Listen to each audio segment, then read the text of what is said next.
National crime record bureau के अनुसार भारत में हर दिन 88 रेप केस होते हैं, 88 रेप केस। अगर मिनट में देखें तो भाई साहब हर 16 मिनट में एक रेप केस होता है और हर 30 घंटे में एक रेप केस ऐसा होता है जहां लड़की को बेदर्दी से मार दिया जाता है। ये हमारे आंकड़े कहते हैं नेशनल क्राइम रिकॉर्ड ब्यूरो के। 88 रेप केस में से 17 राजस्थान में होते हैं और 9 यूपी में होते हैं, और ऐसे अलग अलग राज्य में हर राज्य से कोई ना कोई रेप केस आता है हर दिन। ये हमारे महिलाओं की इज्जत होती है, हम इतना महिलाओं की रिस्पेक्ट करते हैं अपने भारत देश में।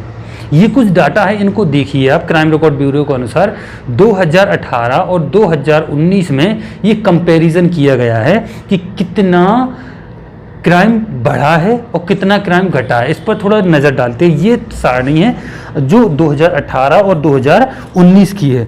राजस्थान में 4300 केस हुए थे 2018 में, और राजस्थान में 6051 केस हो गए हैं 2019 में। और उत्तर प्रदेश में 4350 हुए थे और 41 में 3100 हुए हैं 2019 में। महाराष्ट्र की बात करते हैं तो 2149 हुए थे 2018 में और 2300 हो गए हैं 2019 में। और मध्य प्रदेश में 5500 हुए थे 2018 में और 2019 में 2500। मतलब ऐसे कुछ हैं, किसी राष्ट्र के कमे हुए हैं और किसी राष्ट्र के बड़े हैं। मतलब आज के डेट में 88 रेप केस पर डे होते हैं हमारे भारत देश में, हमारे मतलब अतुल्य भारत में।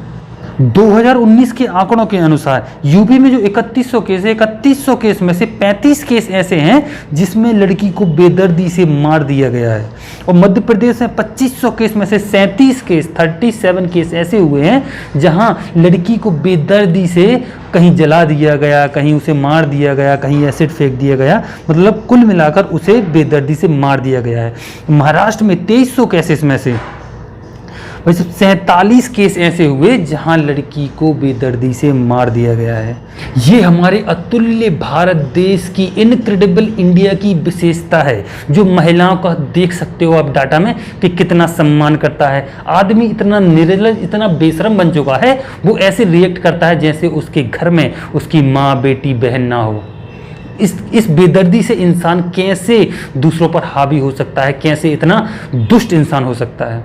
और इसके बावजूद भी संसद पर इस पर कभी चर्चा नहीं होती। सरकार इस मामले में शांत होती है और विपक्ष इसको बस इतने मुद्दे के लिए लाता है कि सरकार अपना काम नहीं कर पा रही है, सरकार इस्तीफा दे। तो विपक्षियों से पूछना चाहता हूं कि तुम अगर मान लो इस्तीफा ले भी लेते हो तो क्या इस्तीफे को चाटोगे? तुम्हारी ही सरकार रही है, तुमने भी राज किया है। तुमने आज तक इन रेपिस्ट के खिलाफ क्या किया था? अब निर्भया का ले लो। तुम्हारे जब कांग्रेस की बात करते हैं तो कांग्रेस के राज में हुआ था 2012 में निर्भया। तुमने क्या कर लिया? उन्हें सजा तो 2020 में मिली ना, और तुम तो इस्तीफा मांगने के लिए बस उतर आते हो। इस्तीफा चाटोगे?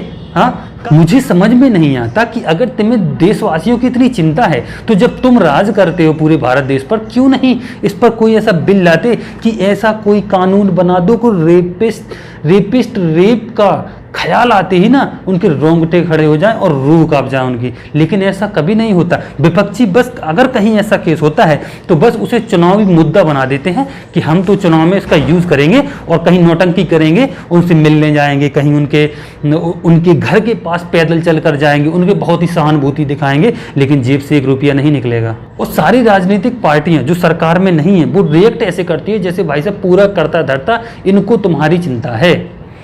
कभी संसद में ये सवाल नहीं उठाएंगे, कभी ये काम लेकर नहीं आएंगे कि सरकार को सलाह दे कि तुम रेप की सजा बदलते क्यों नहीं हो, रेप के नियम कड़े क्यों नहीं बनाते। लेकिन नहीं, इसे सिर्फ चुनावी मुद्दा बनाते हैं। और ये कभी नहीं होने वाला कि ये लोग इस पर संसद में कभी चर्चा भी कर सकें। कभी चर्चा नहीं करते। ऐसा सजा क्यों नहीं बनाते कि उनके प्राइवेट पार्ट को काट दिया जाए और एक हाथ काट दो उसका और एक पैर काट दो।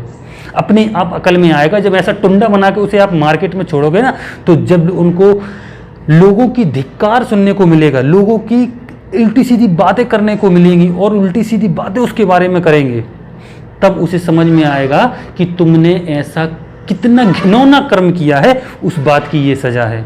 लेकिन कभी नहीं। उसमें ह्यूमन राइट का बोलेंगे तो ह्यूमन राइट बीच में आ जाएगा इनका। भाई साहब, जब वो जब नाकाम हो जाती है ना सरकार, जब इतनी निकम्मी सरकार हो जाती है, तो इस पर कभी चर्चा नहीं करती। और ये चर्चा जब तक नहीं होगी जब तक नेताओं के बच्चों के साथ ऐसा नहीं होगा। अपने बच्चों को तो भाई साहब अगर स्कूल भेज देते हैं ना, तो 5-5 सिक्योरिटी गार्ड जाते हैं बच्चे को स्कूल तक छोड़ने, और स्कूल में रहते हैं जब तक बच्चे की छुट्टी ना हो जाती है। अपने बच्चों को इतनी सिक्योरिटी में रखते हैं, लेकिन आम जनता की फिक्र नहीं है। अब आम जनता की इज्जत हमारी इज्जत थोड़ी है। अरे आम जनता की इज्जत है, आम जनता की बहू बेटियां हैं, उनकी इज्जत है तो उनकी इज्जत लुटने दो। हमारा क्या जाता है? हमारे बच्चे तो सेफ है, हमारी बीवी तो सेफ है, हमारी माँ तो सेफ है, हमारी बेटी तो सेफ है, घर में बैठी है आराम से, हमको क्या लेना देना है? बस फालतू के मुद्दों में इनसे बहस करवा लो, लेकिन ऐसे रेप की सज़ा कभी चेंज नहीं करेंगे, रेप के प्रावधान कभी चेंज नहीं करेंगे। इनको क्या लेना देना? भाई साहब, राजनेताओं को जनता के दुख दर्द तकलीफ से कुछ नहीं लेना देना। भाड़ में जाओ तुम, हमको क्या मतलब है तुम्हारे दुख दर्द से? तुम्हारा काम है, तुम्हारा परिवार है, तुम्हारा परिवार भुगत रहा है तो तुम भुगतो भाई साहब, हमको कुछ नहीं लेना है। लेकिन एक बात जरूर है, हम 5 साल में एक बार वोट मांगने जरूर आ जाएंगे। लेकिन ये हमारी नाकामयाबी है कि हर चीज़ को भूल कर हम उन्हीं को वोट दे देते हैं। जी तो हमारी इतनी बड़ी जी तो हम लोगों को अपनी ही तारीफ करनी पड़ेगी कि भाई साहब इसकी बात तो बनती है, इस पर तो एक बार तालियां भी बनती है। आप लोग भी थोड़ा बजा दीजिए कि हम लोग भूल जाते हैं और थोड़ा से उनके छोटे से लालच के पोपलू में फंस जाते हैं और उनके कुकर में भूल जाते हैं इन्हें 5 साल क्या किया है। इसके बारे में कभी चर्चा नहीं होती, ना कोई सरकार करती है कि रेप की सज़ा को बदला जाए। क्यों नहीं उनको ऑन द स्पॉट सज़ा दी जाती है? सालों तक केस चलता है, इसके बारे में कभी चर्चा नहीं होती।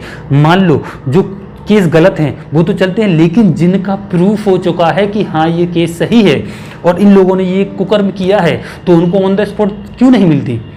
उनको ऑन द स्पॉट सज़ा क्यों नहीं मिलती? पहले हाई कोर्ट में सज़ा मिलेगी, फिर उन्हें सुप्रीम कोर्ट में सज़ा मिलेगी, फिर क्षमादान के लिए राष्ट्रपति के पास पहुंच जाएंगे और राष्ट्रपति से क्षमादान के बाद उन्हें डेट दी जाएगी, इतने तारीख को फांसी दी जाएगी। भाई साहब ऐसे ना सालों चलता है केस, सालों चलता है केस। अगर उनका प्रूफ हो गया तो उन्हें ऑन द स्पॉट सज़ा क्यों नहीं दी जाती? उनका कोई ऐसा प्रावधान क्यों नहीं बनाया जाता कि उनको जल्दी इंसाफ मिल सके? अब निर्भया को ले लो, 8 साल उसे भुगतना पड़ा, तब कहीं जाकर 2020 में उसे सज़ा मिली। लेकिन इसके बारे में भाई साहब कभी नहीं ऐसा होता कि कभी भी संसद में इस बारे में चर्चा हो कि रेप के जो सजाएं हैं, रेप के लिए निर्धारित की गई हैं, उनमें थोड़ा बदलाव किया जाए। कभी नहीं किया जाता, क्योंकि नेताओं को कोई मतलब नहीं है। नेता की तो बस जो अगर विधायक की बेटी ही भाग जाती है ना किसी के साथ, लव मैरिज के चक्कर में भाग जाती है ना विधायक की बेटी, तो भी भाई साहब वो 2 महीने न्यूज़ में चलता है ब्रेकिंग न्यूज़ बनकर कि विधायक की बेटी भागी। अब विधायक की बेटी ने खाना खा लिया है और विधायक के पिताजी उनके शोकाकुल परिवार में शामिल हो गए हैं और अब वो शोक मना रहे हैं कि हमारी बेटी भाग गई है, फलाना ढिकाना, ऐसी दुनियादारी। भाई साहब 2 महीने तक ब्रेकिंग न्यूज़ चलती है। हम इंतजार कर रहे हैं कब इन राजनेताओं के अकल पे जो पत्थर पड़े हैं, कब इनकी अकल खुलेगी। हमको बस इसी बात का इंतजार है कि भगवान जल्दी इन लोगों को सद्बुद्धि दे और हमारी बेटी बहुओं के साथ थोड़ा इंसाफ हो सके। चलते हैं, मिलते हैं अगली वीडियो में बहुत ही जल्द एक नए टॉपिक के साथ। जय हिंद, जय भारत।